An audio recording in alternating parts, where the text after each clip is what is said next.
meus queridos, sejam bem-vindos de volta. Tudo bem com vocês aí desse lado? No vlog de hoje, a gente vai continuar um pouco da conversa que a gente já teve no vlog passado. E eu vou contar para vocês as coisas que rolaram nessa última semana no processo de criação do figurino, as decisões que nós tomamos com relação à paleta de cores e também vou mostrar para vocês alguns dos croquis que já estão definidos para o uso dos personagens.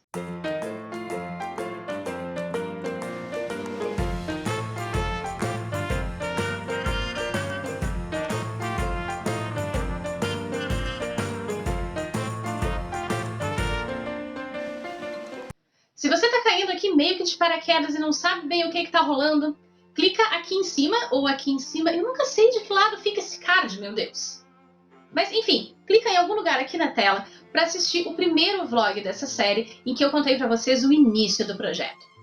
No vídeo de hoje a gente vai falar primeiro sobre a questão da escolha de cores. A princípio, eu tinha pensado em fechar os figurinos com uma paleta de vermelho e de azul, sendo vermelho para os vilões e azul para os mocinhos. Se bem que, analisando bem a história, para mocinho não serve ninguém ali. A única coisa que a gente tem é o cara mais vilanesco, que é o Braço de Prata. Mas aí, depois, considerando duas coisas, eu achei melhor mudar isso, principalmente o fato de que eu já tenho algumas peças em casa, e para manter essa paleta de cores que eu tinha pensado originalmente, significaria, por causa das medidas dos atores que vão interpretar cada personagem, isso acabaria fazendo com que eu tivesse que criar muitas peças do zero e eu não sei se eu teria tempo hábil para isso. Então, conversando com a equipe, nós fechamos uma outra paleta para os personagens. O grupo da família Ravasco e dos seus aliados, que é onde está o Gregório de Matos e a Maria Berço, vão ter uma paleta um pouco mais colorida, vão ter tons variados, tons de azul, de vermelho, de rosa, de branco. Enquanto que o lado a facção do Braço de Prata, a gente optou por fechar uma paleta meio vilão da Disney. Nós vamos ter uma franca predominância de preto, com detalhes em outras cores, principalmente em roxo. E alguns detalhes também em prateado, brocado prata sobre fundo preto. Que eu acho que vai ficar uma combinação legal no fim das contas, e encaixou bem na pele dos atores que vão interpretar esses personagens em especial. Nesse final de semana que passou, a equipe esteve aqui em casa, nós já fizemos todas as medições de todos os atores, já experimentamos todas as peças que eu tinha em acervo. A boa notícia é que tem muita coisa que não vai precisar ser feita do zero. O que eu vou ter que fazer é um número bem considerável de acessórios, tanto de acessórios para serem usados no corpo, golas, punhos removíveis, debrons de chapéu, bolsas, mas a gente também tem os props. Nós vamos precisar de armas, vamos precisar de objetos de cena, que são objetos muito específicos e que não estão disponíveis. Opa! Ah, meu brinco! E que são objetos que não estão disponíveis nem para aluguel e nem para compra com facilidade nesta terra brasilis. Então, o senhor Modisto, que já tem uma ótima experiência não só com desenho, mas com modelismo também, e ele gosta muito dessa parte de props para cosplay, ele passa a integrar a equipe de produção e ele vai trabalhar a produção de props. Então, esses vlogs de figurino vão ganhar também alguns vlogs específicos sobre a produção de props que o senhor Modisto vai coordenar. Então, já aproveita e segue o senhor Modisto aqui embaixo no Instagram e no Twitter para ficar por dentro dos bastidores que ele vai postando, assim como eu. E nós estamos em... Ah, sim, antes que eu esqueça, sim. A locação. Nós estamos em negociação com uma locação excelente, maravilhosa. A gente não podia querer uma locação melhor, mas por enquanto é segredo. E eu só vou poder contar para vocês quando chegar mais perto. Agora, deixa eu mostrar para vocês os croquis que eu já tenho prontos e quais são algumas das ideias que eu tenho de cores, de tecidos e dos elementos que vão formar os figurinos desses personagens. Bom, aí pessoas, entra a parte são dos croquis que eu tenho feitos até agora. E eu vou conversar um pouquinho com vocês sobre o que a gente já claro, tem aqui. gente, deixa eu voltar. Eu vou começar com a Maria Berço, porque ela é a única personagem que vai ter uma troca de figurino durante a gravação. E essa troca de figurino dela marca um momento muito importante da história. Então, ela começa vestida, ela é uma criada, né, livre, porém, mas ainda assim uma criada. Então ela começa com um conjunto de caraco e uma saia. Eu ia fazer essa saia preta, mas como teve a mudança de paleta, eu vou usar um vermelho que eu já tinha em casa, porque ela vai usar a mesma saia que eu tava fazendo para uma das figurinhas do Traje Brasílias, então tá bem de boa. E aquele avental de século XVIII que eu fiz com vocês alguns vídeos atrás, foi feito já pensando nela. Inclusive, clica no card aqui em cima se você quiser aprender a fazer esse avental com a técnica do século XVIII. Eu já tenho as meias para ela e este tamanco é um achado e tanto. Algum tempo atrás, os meus pais estavam em Belém e a minha mãe me mandou uma mensagem no WhatsApp, empolgadíssima, dizendo: filha, achei um tamanco de madeira, queres? E o que eu respondi? Traz logo. Esse aqui é o tamanco. E para minha sorte, a atriz calça exatamente o mesmo tamanho que eu. Porém, como vocês estão vendo, ele não é exatamente a coisa mais bonita e nem mais historicamente correta do mundo, mas essa base dele é uma base de chinela e ele é muito legal. Ele só precisa ser lixado, talvez pintado, dar um acabamento um pouquinho melhor e, claro, tirar essa parte daqui que é horrorosa, que esse negócio é plástico. Já era um projeto que eu estava planejando para o Traje Brasílias, que era fazer uma chinelinha estilo colonial para acompanhar uma das minhas figurinhas. Então eu já vou aproveitar e vou adiantar um pouco e vou transformar este tamanco para a atriz.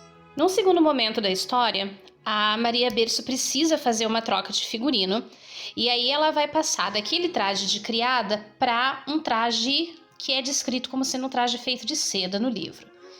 Bom, eu vou usar no sintético mesmo, gente, minha unha tá horrível, não deu tempo nem de fazer a unha ainda.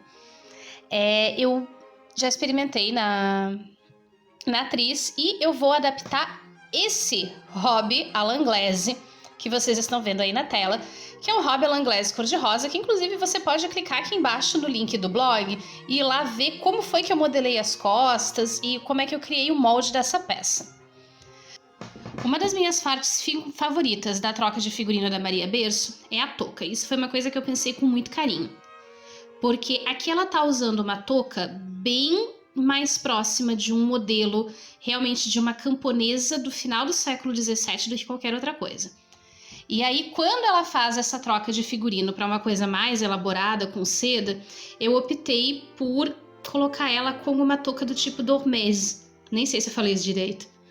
Mas é a touca dormideira, que é um modelo de touca muito popular em 1780 e que ele é muito delicado, ele tem muitos babados e ele tem essa fita colorida em cima e que vai ser do mesmo tom da saia e que é o tom de azul que eu escolhi, é um dos tons de azul que eu escolhi para a família Ravasco. O Donato Serotino é um mestre de esgrima e ele é um outro personagem muito importante na história porque ele é um agente duplo. Então, originalmente eu estava pensando num azul, mas eu vou fazer a tabarda dele preta com detalhes em azul, porque ele está atuando como um agente duplo ali no meio entre os dois grupos políticos.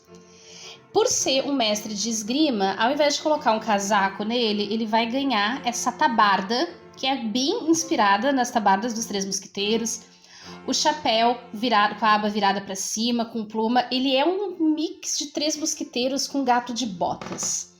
E como Donato Serotino é um mestre de esgrima e em algumas passagens do livro ele cita a esgrima italiana, optei por dar para ele alguns detalhes na roupa, tipo os punhos, a pluma no chapéu, essa gola rendada, para serem umas coisas mais extravagantes, meio flamboyantes nele mesmo. Porque eu imagino ele alguém realmente muito afetado pela finesse da moda italiana e que seria muito legal ter um personagem que fosse tão exuberante visualmente. Nosso amigo Gregório de Matos ganhou ares meio Casanova, meio Pimpinela Escarlate. Ele vai usar uma camisa branca que em inglês é conhecida como Poet Shirt, que é aquela camisa com as mangas bem volumosas.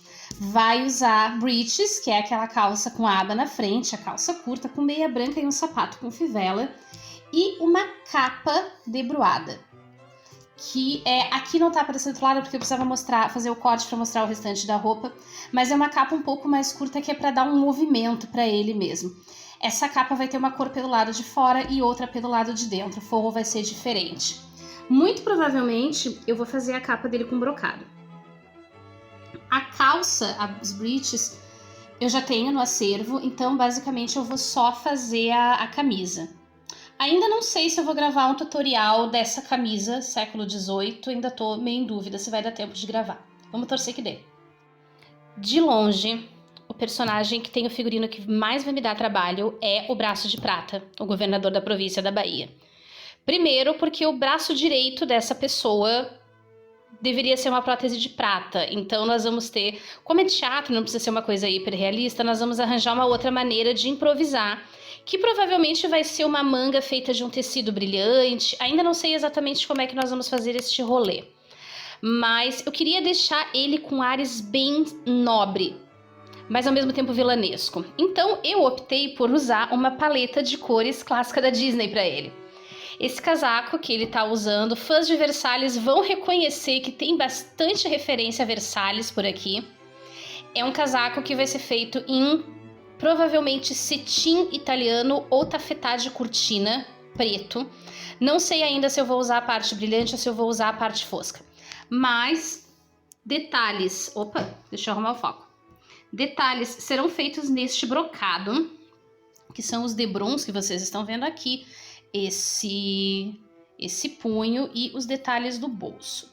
E ele vai ganhar esse sache, que é essa faixa roxa com um detalhezinho roxo espelhando isso no jabô. Ele vai ser o único personagem que vai usar jabô e não aquela gola de renda estilo holandesa que eu postei no Instagram.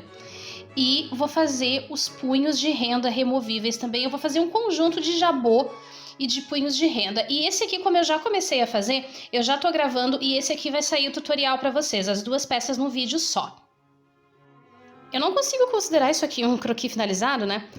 Mas nós temos um desembargador, que é o Rocha Pita, que é surdo. Então, ele vai ter uma corneta para escutar junto.